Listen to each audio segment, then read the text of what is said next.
अगर ये परंपरा होगी कि किसी फैसले को जो कैबिनेट से लिया हो उस फैसले को बदलने देंगे, तो आने वाली सरकार भी उन फैसलों को बदलेगी जो ये कैबिनेट फैसला ले रही है। अगर कैबिनेट के फैसले बदलने लगेंगे, ये कैबिनेट के फैसले से सोसाइटी बनी थी जिसके हम लोग फाउंडर मेंबर हैं, और फाउंडर मेंबर और सोसाइटी को हटाने का लक्ष्य यही है कि वो बेचना चाहते हैं, वो चीज़ को हटाना चाहते हैं। आज आप सोचिए, हम खड़े हैं, आम का मेला कहाँ लगाया, आम महोत्सव कहाँ मन रहा है? अभय शिल्पग्राम किसने बनाया? समाजवादी सरकार में बना। वहाँ पटिया लगी है जहाँ हमारा उद्घाटन है। कहो तो हम चलें शिल्पग्राम में, आम का वही देखें पटिया जा करके। जहाँ हम खड़े हैं, ये जो ऊंची बिल्डिंगें दिख रही हैं, ये किसने बनाया? ये नेताजी का बनाया हुआ है, समाजवादी पार्टी का बनाया हुआ है।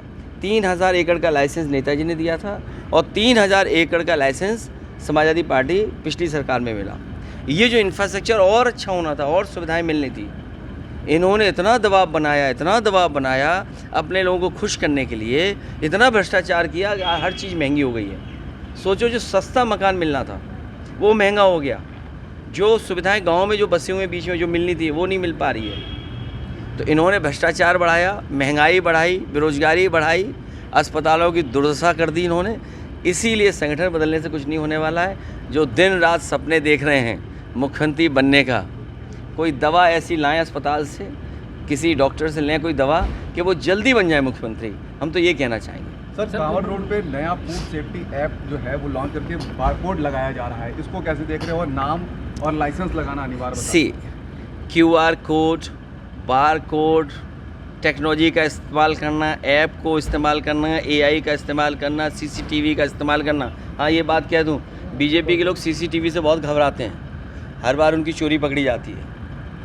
इसलिए ये जो टेक्नोलॉजी नहीं इस्तेमाल करनी थी, जिस तरह ये कॉरिडोर बनाने का प्रचार कर रहे थे, जो हमारे कांवड़िया हैं, जो आस्था के साथ एक परंपरा को निभाते हैं, कम से कम इनको वो इंफ्रास्ट्रक्चर बना के देना चाहिए था जो सुविधा मिलती, और जो सुविधा मिलनी चाहिए वो क्यों नहीं दे पा रहे हैं लोग। अगर 9 साल में इन्होंने कोई अच्छा कॉरिडोर कांवड़ियों के लिए बनाया होता, जो सुरक्षित होता, जो हमारे वैदिक परंपराओं के तहत होता, खाना पीना उसी हिसाब से मिलता जो हमारी वैदिक परंपराओं में है।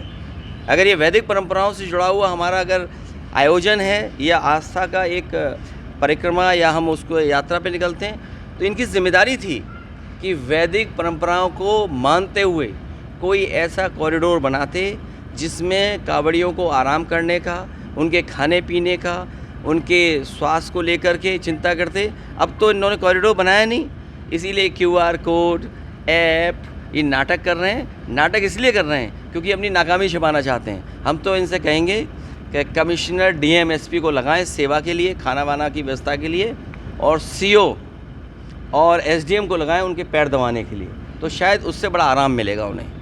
क्योंकि अगर CO, SDM इस स्तर के अधिकारी उनकी सेवा करें, पैर दबाएं, तो उन्हें भी पुण्य मिलेगा और एक सेवा का भाव जो पैदा होता है वो भी पूरा होगा। यही है हमारी वैदिक परंपरा, यही हमारा आस्था है।